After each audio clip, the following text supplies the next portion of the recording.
Welcome friends, vibe with Surajit চ্যানেলে আপনাদের সকলকে স্বাগত জানাই। আজকে এলাম একটা ছোট্ট ম্যাথমেটিক্স ট্রিক্স নিয়ে। আমরা যেটা আজকে আলোচনা করব সেটা হচ্ছে নাম্বার সিস্টেম, অর্থাৎ আমরা যে সংখ্যা গণনা করি সেটা কিভাবে আমরা গণনা করি। অর্থাৎ সেক্ষেত্রে আমরা দুটো সিস্টেম মেনটেন করা হয়, একটা হচ্ছে ইন্ডিয়ান নাম্বার সিস্টেম আমরা করি, আমরা যেভাবে গণনা করে থাকি সংখ্যা, আর আরেকটা হচ্ছে ইন্টারন্যাশনাল নাম্বার সিস্টেম। তো দুটোর ক্ষেত্রে একটু তফাৎ আছে, সেটা নিয়ে আমরা একটু সংক্ষেপে আজকে আলোচনা করব।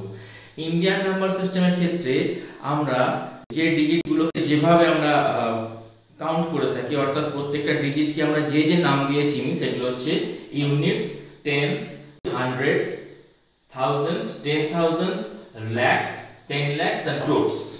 অর্থাৎ আমরা বাংলায় যেটাকে বলি একক, দশক, শতক, হাজার, অযুত, লক্ষ, নিযুত, কোটি।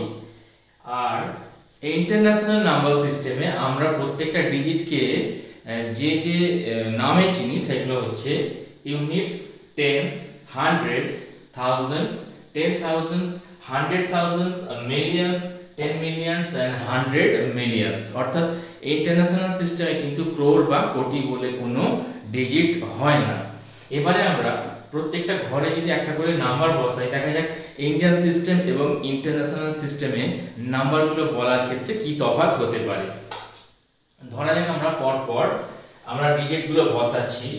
এখানে 1 2 3 4 5 6 7 8 9।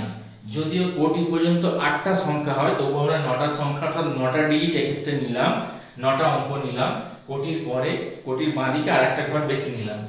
আর যদি আমরা ইন্টারন্যাশনাল সিস্টেমেও একইভাবে নাম্বারগুলো বসাই 1 2 3 4 5 6 7 8 9, তাহলে ইন্ডিয়ান সিস্টেমে এই নাম্বারটা কি হচ্ছে আমরা যদি একটু বোঝার চেষ্টা করি।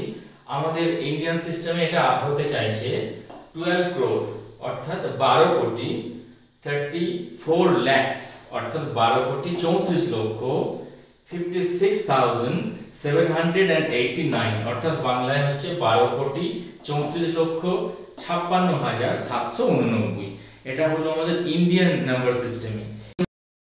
যদি এটাই আবার ইন্টারন্যাশনাল সিস্টেমে আমরা কাউন্ট করি, তাহলে আমরা দেখব যে ডিজিটগুলো কি হচ্ছে, যদি আমরা সেটা বোঝার চেষ্টা করি। আরেকবার বলে নিই, ইন্টারন্যাশনাল সিস্টেমে যে ডিজিটগুলোকে আমরা যে নামে চিনি সেটা হচ্ছে units, tense, hundreds, thousands, 10,000, 100,000, millions, 10 millions and 100 millions। তাহলে এই যে 1 2 3 4 5 6 7 8 9 আমরা 9টা ঘরে 9টা ডিজিট বসিয়েছি ইন্টারন্যাশনাল সিস্টেমে, সেই নাম্বারটা কি হবে? ইন্টারন্যাশনাল সিস্টেমে সেই নাম্বারটা হবে 123 millions।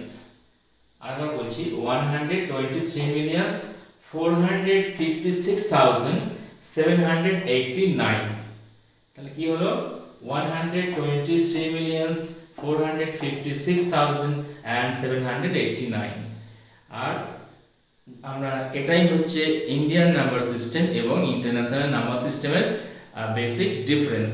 আর ইন্ডিয়ান নাম্বার সিস্টেম সাধারণত ইন্ডিয়া, বাংলাদেশ, নেপাল এই সমস্ত দেশগুলোতে ইন্ডিয়ান নাম্বার সিস্টেমে নাম্বার কাউন্ট হয়।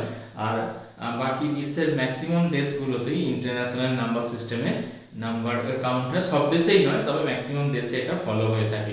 এই ছিল আজকে ম্যাথামেটিক্স ট্রিক্সের আলোচনা। যদি ভালো লাগে অবশ্যই আমাদের চ্যানেলের সঙ্গে থাকবেন, লাইক করবেন এবং সাবস্ক্রাইব করবেন। আবার দেখা হবে আবার কোনো ম্যাথামেটিক্স ট্রিক্স বা কোনো মোটিভেশনাল ভিডিও নিয়ে। সঙ্গে থাকুন, সকলে ভালো থাকুন, সুস্থ থাকুন, আবার দেখা হবে।